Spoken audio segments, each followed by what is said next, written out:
uma vez que nós já vimos as propriedades farmacológicas daquelas drogas simpatomiméticas diretas que exibem seletividade para os receptores beta-adrenérgicos e os seus subtipos, vejamos agora as características farmacológicas dos simpatomiméticos diretos que apresentam seletividade para adrenoceptores alfa-1, que tem como utilidade principal o seu efeito vasoconstritor, em razão da presença universal de receptores alfa-1 adrenérgicos, principalmente na musculatura lisa arterial. Como exemplo, eu cito a fenilefrina, metoxamina, nordefrina, nafazolina e oximetazolina. Notemos aqui que fenilefrina, metoxamina e nordefrina, na verdade é a alfa-metil-noradrenalina. A fenilefrina é, na verdade, a mesma molécula que a adrenalina, exceto pela ausência de um radical hidroxila nessa posição. Mas contrastemos aqui essas duas estruturas dessas duas outras moléculas que se comportam como agonistas seletivos de receptores alfa-1 adrenérgicos no que diz respeito aos seus efeitos vasoconstritores, a oximetazolina e a nafazolina. Ambas não são relacionadas às feniletilaminas e nós identificamos nessas moléculas esse anel imidazol e, portanto, chamamos essas moléculas de compostos imidazólicos. O principal uso dessas substâncias é no tratamento emergencial no choque. A fenilefrina tem algum uso nesse propósito, de levar a pressão arterial no choque, apesar da noradrenalina ser a droga de escolha na reversão emergencial da hipotensão no choque, mas também são usados como adjuvantes de anestésicos locais, apesar da adrenalina ser um desses principais adjuvantes desses anestésicos locais, como nós veremos daqui a pouco, na reversão da taquicardia atrial paroxística, mas especialmente como descongestionantes nasais tópicos, como midriáticos e como colírios branqueadores dos olhos, e também na rosácea, como veremos a seguir. Vejamos aqui os fundamentos farmacológicos do uso destes vasoconstritores para vários desses propósitos. No tratamento emergencial do choque é bastante óbvio, não? Esses receptores são abundantes na musculatura lisa vascular, a ativação desses receptores contrai essa musculatura lisa, portanto, vasoconstrição, elevação da resistência vascular periférica e reversão da hipotensão no choque. O fundamento da utilização dessas substâncias vasoconstritoras, agonistas de receptores alfa-1 adrenérgicos, como adjuvantes de anestésicos locais, vem do fato de que vários destes anestésicos locais, como nós veremos mais adiante na disciplina, têm um certo efeito vasodilatador, alguns deles. E essa vasodilatação que os anestésicos locais podem produzir, elas aumentam, ou melhor, essa vasodilatação aumenta a absorção deste anestésico local, cujo propósito é promover a anestesia apenas nesse local, e esse aumento da absorção acaba diminuindo o efeito anestésico local daquela molécula, bem como diminuindo também a profundidade da área que vai ser atingida por aquele anestésico local. Portanto, essa vasodilatação que o anestésico local eventualmente pode causar, dependendo do anestésico local, é óbvio, quando ele é associado a um agonista de receptores alfa-1 adrenérgicos, essa vasodilatação é impedida. Eventualmente ocorre vasoconstrição. Essa vasoconstrição ela vai facilitar qualquer procedimento cirúrgico que vai ser feito ali naquela região, caso ele seja necessário, pois vai reduzir sangramentos. Além disso, essa vasoconstrição, por diminuir essa absorção sistêmica do anestésico local, acaba prolongando a duração da anestesia local que o anestésico local promoverá.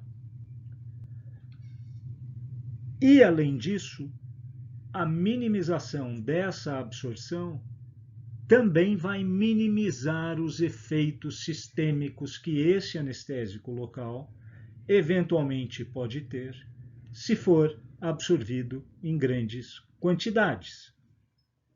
Então, uma estratégia muito comum na anestesia local é a associação da substância anestésica local com um vasoconstritor agonista de receptor alfa-1 adrenérgico.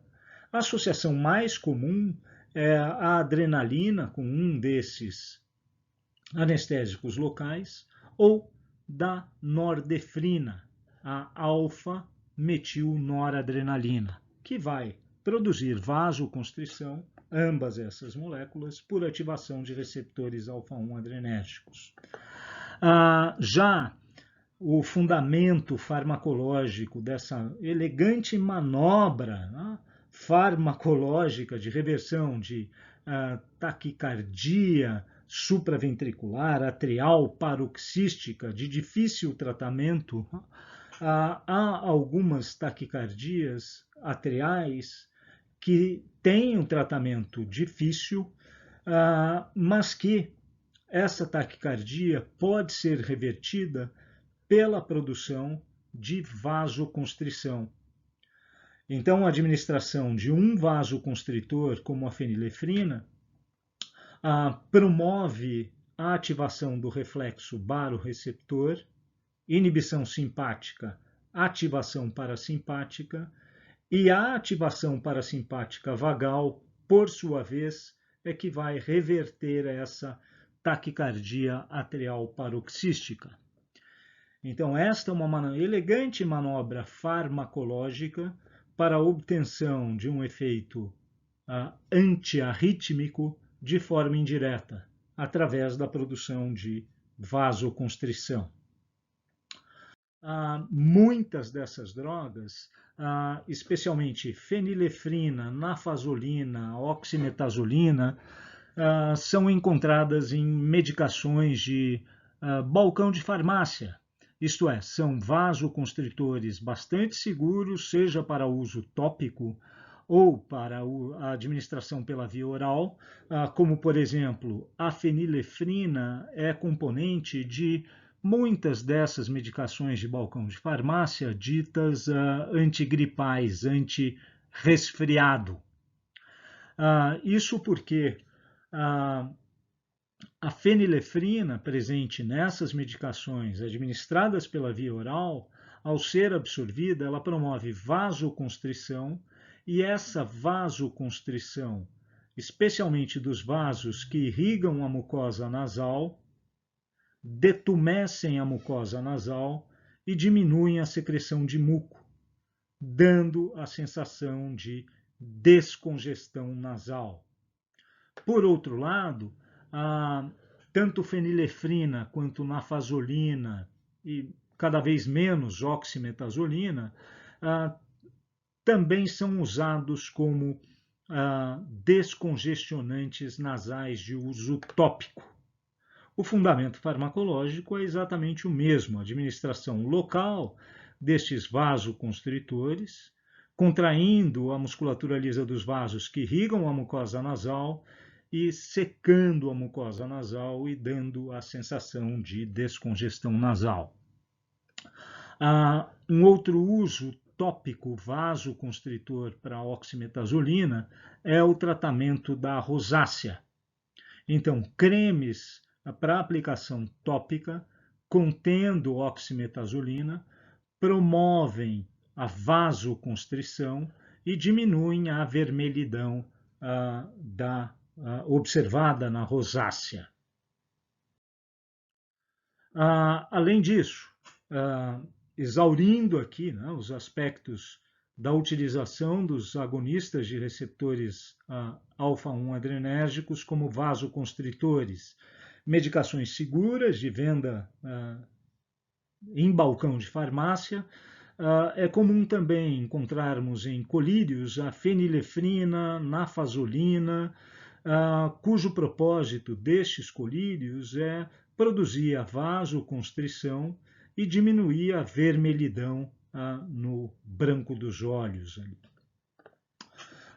Mas, de uma forma até mais interessante e importante, é o efeito midriático que estes agonistas de receptores alfa-1 adrenérgicos apresentam. Isto porque a musculatura radial da íris, o músculo liso dilatador da íris, expressa receptores alfa-1 adrenérgicos e a ativação destes receptores contrai essa musculatura radial da íris, dilatando a íris, sendo uma ferramenta farmacológica muito importante na oftalmologia para exames do fundo dos olhos, né, onde a pupila precisa estar dilatada para que esse exame possa ser feito. Então,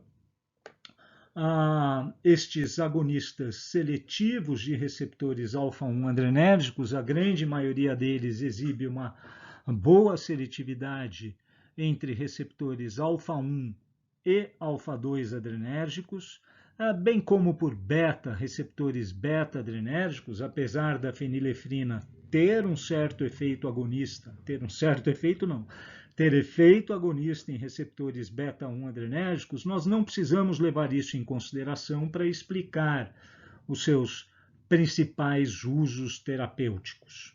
Isto é, o fato da fenilefrina ativar receptores beta-1 adrenérgicos não interfere no efeito farmacológico final que é buscado do ponto de vista terapêutico para essas moléculas.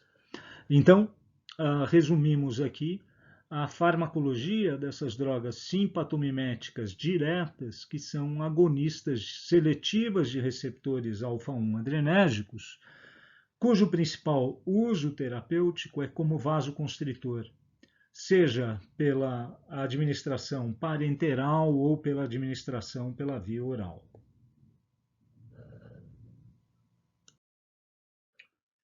Vejamos agora as propriedades farmacológicas dos agonistas seletivos de adrenoceptores alfa-2 adrenérgicos. Apesar destes agonistas seletivos de receptores alfa-2 adrenérgicos, especialmente aqueles que atravessam a barreira hematoencefálica, não têm um efeito simpatomimético. Ao contrário, esses agonistas de receptores alfa-2 adrenérgicos que atravessam a barreira hematoencefálica têm efeitos simpatolíticos. Isto porque estes agonistas ativam receptores alfa-2 adrenérgicos em neurônios do locus cerúleus, o que leva a uma diminuição do tônus simpático. E, portanto, esses agonistas têm, na verdade, um efeito simpatolítico e não simpatomimético num organismo inteiro. Mas, afinal de contas, por que nós estamos falando deles aqui e não junto com as outras drogas simpatolíticas, que será assunto da nossa próxima aula? Simplesmente pelo fato de que eles são agonistas de receptores adrenérgicos e agonistas seletivos de receptores alfa-2 adrenérgicos. Então vamos na onda, não vai criar tanta confusão assim na cabeça de vocês, e nós assim já matamos o assunto. Esses agonistas seletivos de receptores alfa-2 adrenérgicos, especialmente a clonidina, aqui, uma imidazolina, a brimonidina, outra imidazolina, a desmedetomidina, outra imidazolina, além de algumas outras substâncias que eu nem coloquei aqui para a gente ver, porque foge um pouco do contexto dessa aula, tem como uso terapêutico principal